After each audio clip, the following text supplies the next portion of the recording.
Welcome, everyone. Great to have you here. Welcome. Absolutely. Wow, look. Happy Saturday, except for those of you in Asia. I think it's happy Sunday, right? It's a good question. I think so. Um, yeah, welcome, everyone. We'll just wait for a couple more people to join the last minute stragglers here. I will, we're live on Facebook and YouTube, so I'll give a quick introduction for anybody out there watching to, for the first time, know what we're doing here. So this is Piano Tech Radio Hour, and we bring in interesting folks from the piano industry and have a conversation with them for an hour. It's always fun and enjoyable. We're having a convention actually associated with this coming up in March, Yeah. which I'll speak more about as we proceed. But first, I'll say Piano Tech Radio Hours being brought to you by Piano Technicians Masterclasses, an online educational resource that offers you cutting edge instruction from piano industry masters without leaving your home. You can find out more at www.pianotechniciansmasterclass.com. And yeah, I'll say a little bit more about the convention coming up in March. We have all Please. 9 presenters booked for the convention, a ton of great talent. We're bringing in 3 fascinating European piano technicians. We're bringing in Alex Kirstan from Steingraber and Sohn once again. Plus, we're bringing in Paul McNulty, who creates these beautiful period pianos, I, pianofortes, I, forte I'll, I'll, pianos. I'll, I can tell you a short story about Yeah. my experience of Paul McNulty. He brought period reproduction pianos to the National Conference last year.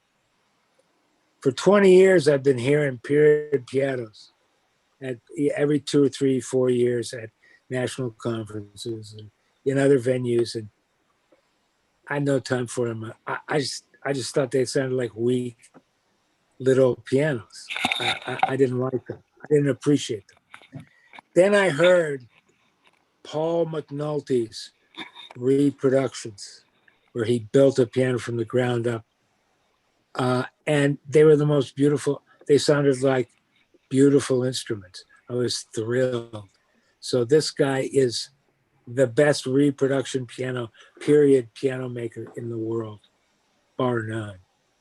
And he lives, I think he lives in Warsaw, which is the nexus of the period piano world. So Yeah. he's Very a talented fellow. fascinating guy too. Amazing Super artist. talented. And Yeah. we're also bringing in David Clavins, who's building these pianos that you have to climb a staircase to play. You go up on this platform, and he's created his own way of scaling the piano so that he can create these super long bass strings. They're sort of beautiful pieces of architecture as well as design in pianos. He studied traditional piano design first, and then he got so curious that he had to create his own style of piano. He'll be joining us. And couple more names you might recognize: Nick Gravagna, Rick Baldison, some really great piano technicians will be joining us. So I'll speak more about that in the future, but today we'd like to focus on our guest, Mark Perney. And Yeah. Mark is also an excellent piano tech in his own right. He is a registered piano technician, operates Mesa Piano Service in Mesa, Arizona with his wife, Dawn. They also run pianogoods.com. In 2015, they launched Supply 88 to provide innovative tools for piano technicians. Market inventions include piano wire tires, which he actually manufactures using a 3D printer that's right behind him. They're a revolution in Yeah. storage and transport of wire coils for field repair purposes. Mark's been an active volunteer with the PTG for many years. He served on the board of directors 2015 to 2019, Institute team 2010 to 2014, Institute director for the 2014 convention in Atlanta, chaired multiple committees. He's a pianist, guitarist, studied classical piano at the Cleveland Institute of Music as a youth. So very happy to have you here, Mark. And today As a we don't youth. really have any set agenda. We're just here to kind of pick your brain and have a fun chat with you. Anything you'd like to say off the bat to No, I just give an introduction to yourself? I'm just honored that you invited me to take part of this, and looking forward to chatting with you guys. It's been, um, you know, I don't know Ethan very well. I've known David for a long time, and so this, I think this will be fun, and don't know where it's headed, but probably just if you want to give me some questions and Sure. where it goes. I'm very curious. So I'm always curious at how just these individuals go someplace and start up these incredible businesses that they sculpt for themselves. So I'd love to know how you made it to Phoenix area and made it to your nerdness for pianos, and then made it to a successful pod of businesses in the piano industry.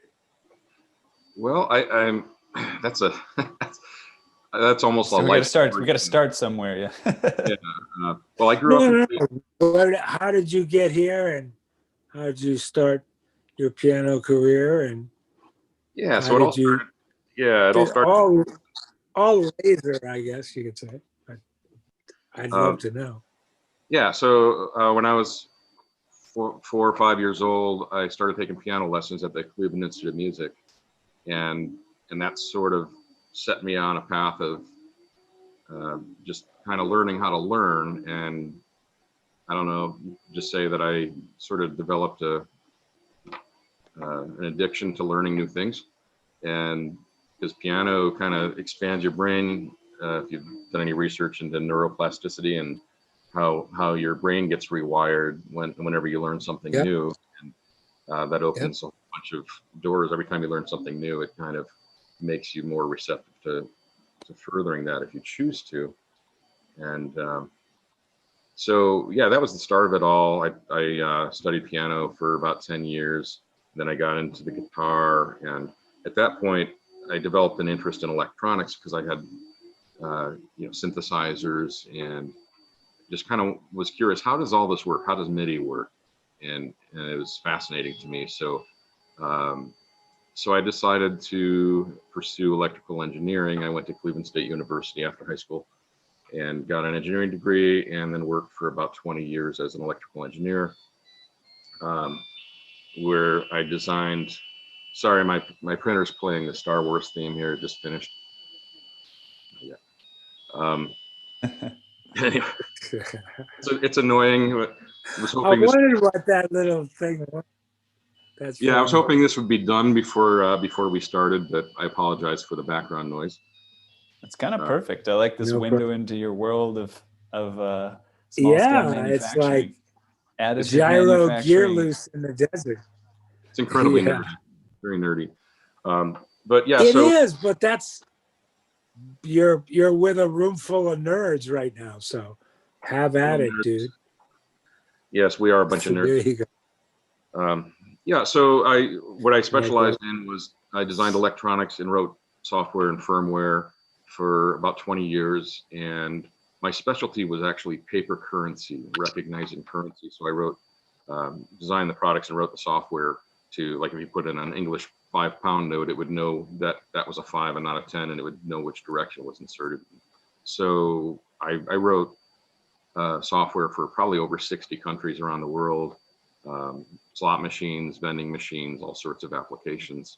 And so that was what I did for quite a while. And then, but I always wanted to get out of it. I didn't like working for other companies, and I kind of wanted to do my own thing. And then when I got into piano tuning, that sort of opened the door, creating a side business that I could then have as something to get out of engineering and do something on my own. So we started Mesa Piano back in 2007, I think, and from there I've pretty much I exited the engineering field as quickly as possible, but now I'm back into it doing all the Supply 88 products that we're doing. So kind of bringing it all together. And that's, and we moved out to Arizona in 2004 because at that time I was still working with the engineering job, and the company just relocated, and that's how I got out here.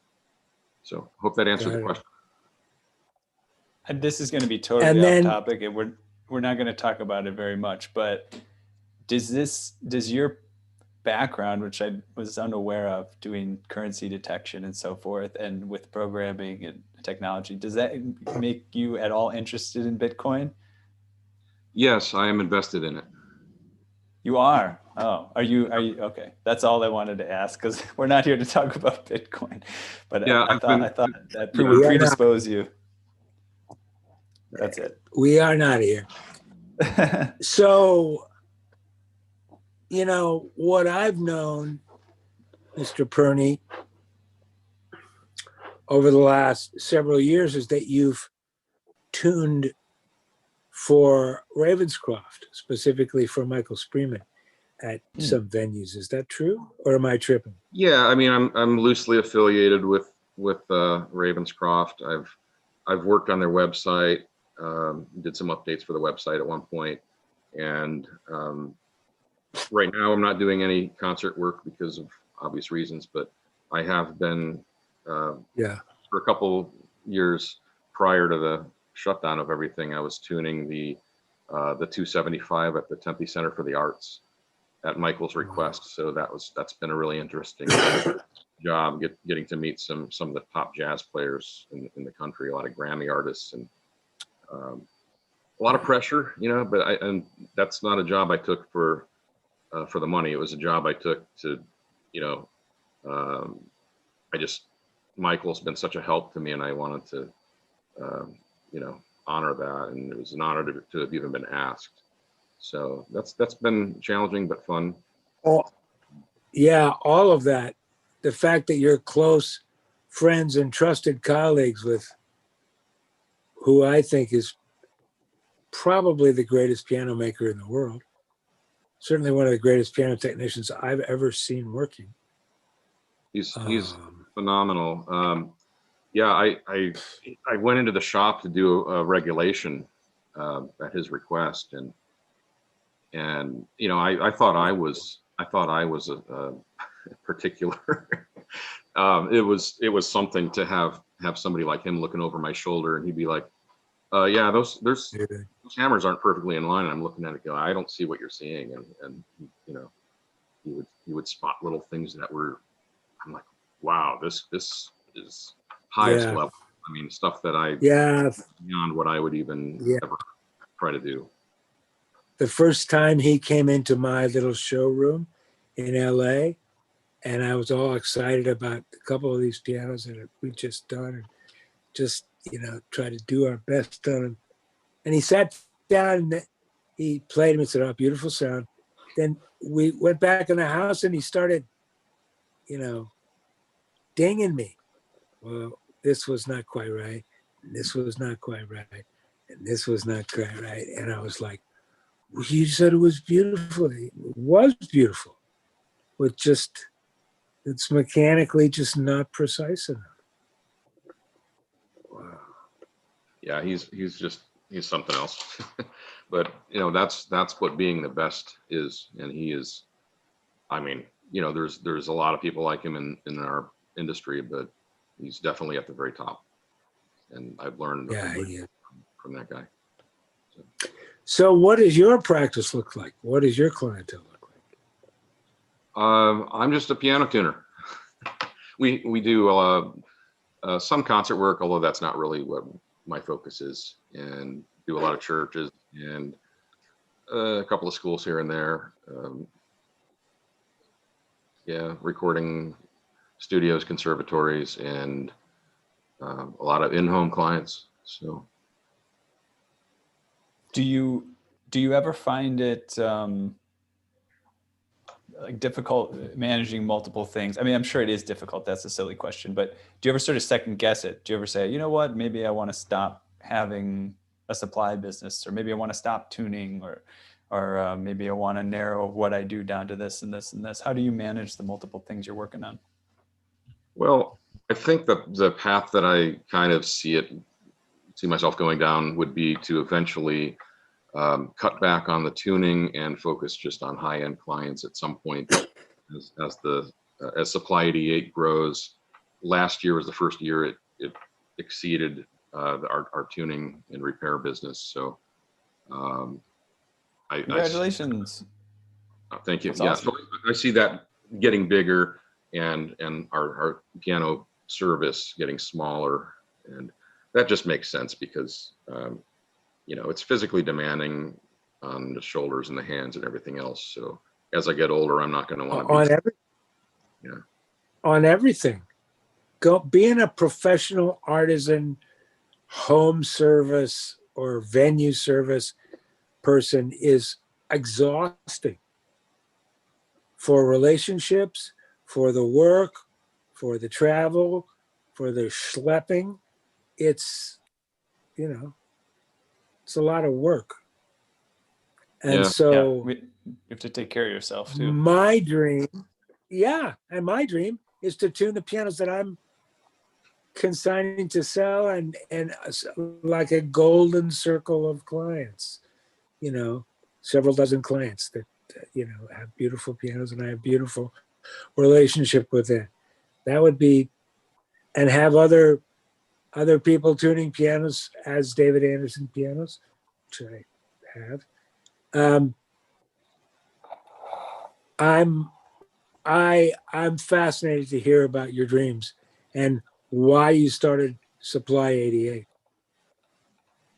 Yeah, well, Supply 88 really started because early on as a tuner or technician, I guess, would prefer to call myself, I became very frustrated with one aspect of the job, which was every time a string would break, I would just go into, like, I just wanted to crawl into a fetal position because I hate doing string repairs. I always have, probably always will.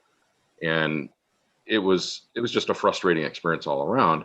But the most frustrating part of it for me was all the various methods I've tried over the years to store the different gauges of wire. Everything I tried was a nightmare, didn't work.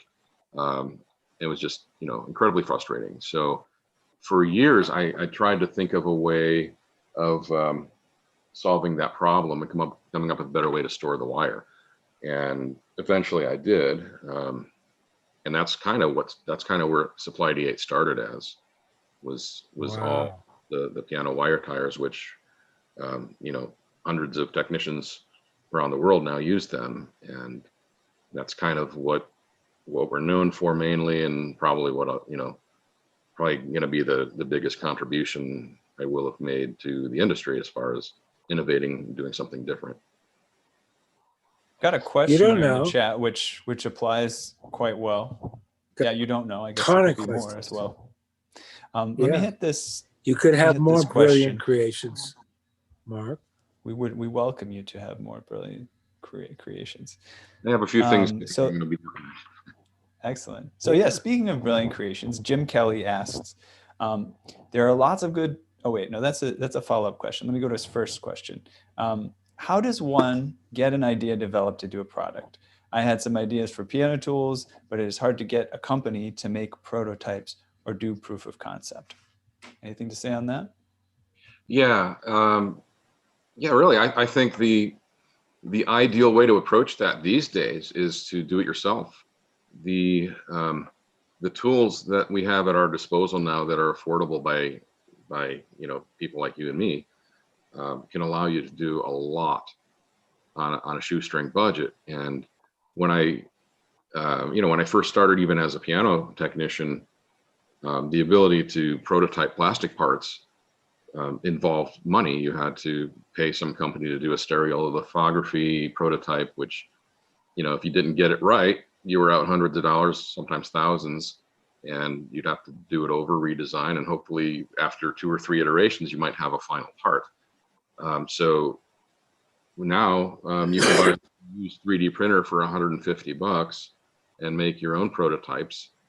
And then for like, anything involving metal, you can get free CAD tools software and learn how to do the drawings and find a local machine shop if you need metal parts made. And that's probably the way to go. Most of the supply companies are not really doing that kind of work. They're just doing that very thing. They're just going to outside sources. But a lot of things you can do yourself with wood and metal and plastic, and it just, you have to apply yourself to learn how to do it. The other thing too, people might not be aware of, you got a 3D printer sitting there in the background. I mean, it's not expensive, but it's also not cheap. I know my local library, I found out, has a 3D printer, and there's all these, maybe not as accessible during quarantine, but coming up here where we can visit places where shared resources are located. There's kind of hacker labs and maker labs and things like that sprouting out. Lots of places where you can just hop in and use a 3D printer briefly, as opposed to having to invest in one up front. So it could be another resource, right? That is a great point. And that's before I ever bought a 3D printer. That's exactly what I did. The Mesa Public Library had a 3D printer that if you took their little class and signed up on the timesheet to use it, you could do it for free. And so the very first printed wire tire prototype was done on a library printer. That's before I ever bought my own printer. And this one here is the first one I ever bought. It was $1,200. And most of the printers I have are $300 printers. I've got 6 of them right now, six printers that we keep running most of the time, that we can babysit them. So it's gotten a lot more affordable. And, if you look on, just a practical point, if you're looking for a cheap way to get into it, a really good printer to start off with, if you can find a used one, is the QIDI, QIDI.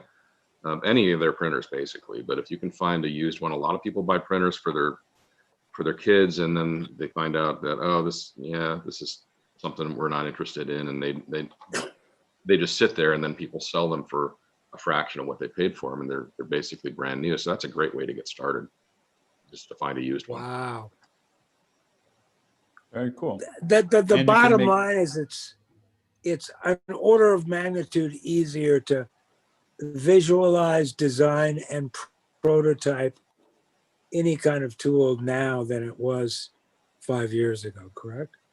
It's so much easier. There's so many things available to us that weren't before. I mean, you can even most people would have a local water jet or laser jet company that can do, they can cut things out of plastic, metal, plexiglass, anything you want. So all you got to do is supply them with a DXF file. And perfect example, this is for our soundboard duster tools, and this is welded steel. So this is just wire that I buy from McMaster-Carr or whatever. And this piece here is cut with it's a water jet cut out of sheet steel, and then I weld the wire to to this piece. But when I first started off, I would take a big piece of steel bar and cut these out and round them out and grind them, but I realized that, well, we're making so many of these now that I have to get these pieces made, so I don't have to do all that machining and grinding. But it's relatively inexpensive. So just an example of how how a lot of these things are accessible and not very expensive. And this is what it looks how like. many go ahead. Go ahead. Sorry, what were you saying? This is like what? He was just saying that's what it looks like finished. He was showing it with the felt on it. Got it. Wow. How many tools do you have? Oh gosh. I mean, ones that we've designed. Talking about for sale, or probably not in for your sale. entire tool catalog. Yeah, for sale. Oh, What's your well, inventory like? if you want, I could give you a brief show and tell and just kind of show you, because I have a pile of them here. I didn't know if that was. Yeah, because I know that you sell certain things, but I've just never done a quick look at your whole deal. Okay, well, as we talked about the I wire think tires, we're just generally interested, so you don't have to worry about the self-promotion aspect. But if you want to kind of make it like an infomercial just to kind of have fun, you can. well, I'll just kind of briefly go through a few of the things that we have. Yeah, it'd be fun. Anybody Good. who's from the Good. Los Angeles chapter, I apologize because you've seen this already. They asked us to do a presentation a few months ago. So this, as we talked about the wire tires, this is what they look like. I think we have a loaded one up there.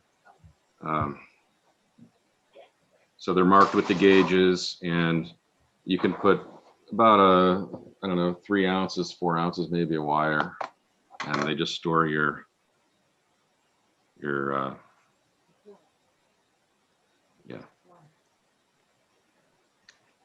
And so when you're doing a a splice or a repair, you can retrieve your wire without it springing out and ending up all over the place, and it stays put, and you can take out exactly how much you want.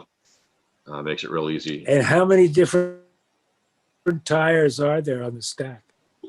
There's 19 on the stack, and there's 21 possible gauges. So, but you don't really need that many, I don't think. So that's kind of the thing that got us all started. Just to follow up on that, just curious. Ethan, Do you want to? is there? Yeah. I think there's a bunch of like praise for the tire wire on the chat. If you can read some of that. Oh, nice. Let's see what we got here.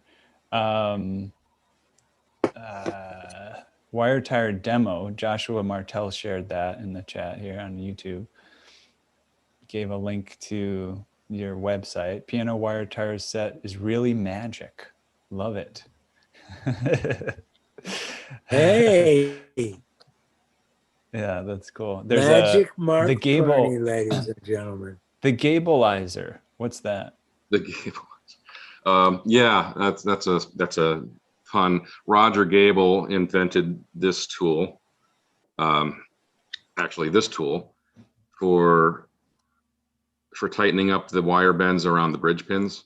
So this has been one of our most popular items. Yeah. And, every time Jim Busby does a class, we get inundated. But so this hole flips over the bridge pin, and you can use the pin itself as a guide to rotate the tool, and then the protruding part there then tightens that wire bend around the pin without stressing the pin itself, because if you just take a tool and go in from the side, you're putting a lot of pressure on the pin as well as the wire. And this gives you a real easy way to control and apply that pressure without hurting the pin and elongating the hole that it's driven into. And then we just make the handles. This is a flexible polyurethane just to make it a little easier to hold on to. But yeah, that's it. Roger's invention there is just incredible. It works so well, and we've had nothing but positive feedback on that. Cool. And how long have you been selling those? Probably about 3 years, I think. Yeah. Yeah, and we had, I don't know if it was that, it was a tool, it was that tool or one like it. I think, was it, who was it that actually brought that out in one of our radio hours? Was it Arlen Harris? Cool. Arlen Harris has one, and he worships it as a god of tone. Did Wayne Ferguson bring it out as well? Like just to kind of, I think Wayne did too. I think he did too. Yeah. Yeah, it can really clean. Do you know Wayne? I do. Mark? No, I don't think I do. I recognize the name. He was he's an executive in the Canadian Piano Technicians Association for a long time. He's been kind of the guy in Toronto, does all the venues and the symphony and everything. And he's just a great guy.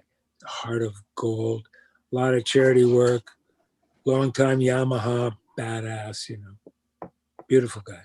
Yeah, but I love the name Gableizer. That's funny. Whoever came up with that. So I like that. It is. Just one of the other comments here, following up with the others. Carl said, "Just want to say that I use the wire tires and the cleaning tools, and they're wonderful tools." I was curious with the wire tire itself. How is it like a logical process that to create that? Does it come to you in a dream? Like, how was there an evolution of you trying prototypes? You know, how was the evolution of creating that? Well, okay, so I had suffered a long time with those metal third pound spools that have the wing nut on it. So you have Those are silly. something grabbing the wing nut, and then you have to have something grabbing the nut on the other side, and then you have to have your third hand holding the spool and the wire so it doesn't spring out. And the whole concept of winding wire that wants to go like that, trying to keep it on a spool where the wire's on the outside and the spool's on the inside is kind of backwards, right? So after giving it a lot of thought, I was like, well, it's insane. What if you turned it inside out and had a spool where the wire was on the inside of the spool, and then it couldn't do that? And then from there, I got this thought that, oh, well, okay, even with this kind of shape, the cylinder shape, you still have the issue of once that wire starts to come out of the, around the rim, if it weren't for these notches that I put in here, I could probably shoot this entire coil of wire across the room. It would just keep going out because of it wants to uncoil. Right. Find a way to do that unless you find a way to stop it. So that's where that shape came from. And when I first developed it, I did apply for had a patent pending, but I didn't pursue the patent because it's too expensive. If you're not in real high volume, big money stuff, getting a patent's kind of pointless. So, but yeah, it was just many years of thinking about and eventually coming up with something that worked. So it wasn't like an overnight awesome light bulb. It was many hours of just pondering what, trying to imagine what would work and then eventually doing it. I had a question in here from Fred. He said, suppliers don't have many kinds of jacks. Can you print jacks if people request them from you? Or is that not something that works well with 3D printing? Are you talking about like jacks in the action? Yeah, I believe so. Yes. Yeah. So far I have stayed away from trying to make action parts, mainly just because of the amount of time I've spent with Bruce Clark and seeing what he's gone through. But the big problem with trying to make action parts is not that it's hard to do. It's hard to do it. The pinning, the pin and the bushing, that's where things get complicated because everything has to be so precise. And like every manufacturer who makes action parts, that's probably the biggest quality challenge, is getting those holes drilled properly and getting the bushings in there and getting everything lined up so the parts actually work correctly. So it's kind of I'm not saying I'll never do it, but so far it hasn't floated to the top of the list of things that I think would allow us to meet the needs of technicians in the most purposeful way. And I have quite a few things still, on that list that I want to do when I can get to them. But right now, that's just not on the list. Thanks. This is an interesting question. Let's see. How well will the wire keep in a car? Is that a problem? That like leaving wire in a car with like heat or elements? Have you seen that at all? Well, I mean, the issue with steel wire is moisture, and keeping it from corroding is an issue for some climates. Here in Arizona, it's not an issue at all. I can keep my wire in the car all day long, doesn't matter. But that's so maybe a desiccant pack. Try to keep the humidity away from your wire. But that's really the only thing I can think of as being an issue. I'm scanning through all the comments. I'll tell you, Mark, we've got So this is one of our most interactive sessions. It's kind of hard for me to get No question. search through all the comments that people have. Are just bombarding. It's awesome. Cy Schusser said the iPhone 12 has a LiDAR scanner, so you can use apps to scan old parts to make 3D images to print. That's an interesting tip. And then what else do we have? Can you enhance, so David Skolnick asks, can you enhance the strength of 3D output by the material used or only by design? Both. It's very important that the design be such that it's gonna not break. I mean, there's weak points. When you have any kind of corners, you want to round the corners. So something's a lot less likely to break when you have, when you do that. Like, I don't know if you can see on this, these are not, these are not hard corners. Everything is rounded. So you get that little bit of fillet there, and that gives the part a lot more strength. Whereas if you just have a complete right angle, that's a weak point. So, but as far as the materials go, most of the stuff that we do, like this is an upright lid prop, and this material is PLA, and it's a stronger version of PLA that's a little more heat resistant, and it's plenty strong for the application. So, but anything requiring a lot of strength, you might want to consider nylon or something that's carbon fiber reinforced. And on that topic, just an example of something that I just started working on last week.